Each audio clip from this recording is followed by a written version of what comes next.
No one had ever seen it before. It was a world record. Our research aims to be useful to society.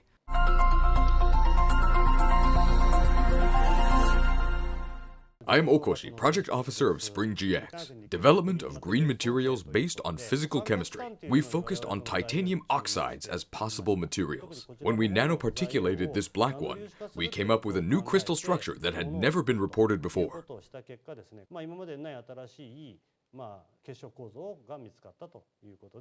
We named it lambda trititanium pentoxide.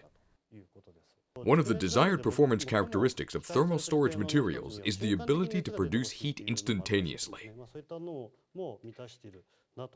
We are working to design various magnets, basically focusing on magnetic properties, especially on ferromagnetism, using these metal complexes.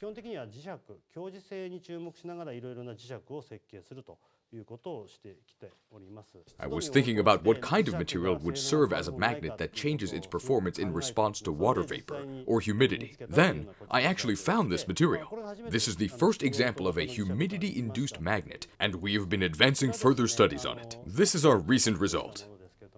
It is the development of pressure-induced cooling solid materials. It refers to using pressure to cause a phase transition. This was the highest adiabatic cooling temperature achieved among various materials studied in the world. In other words, we found the best cooling material in the world. This is, even written as roughly as this, something no one had ever seen before. This material also achieved a world record. We have been researching in order to develop something useful for society. I would like you to cherish your curiosity and encounters.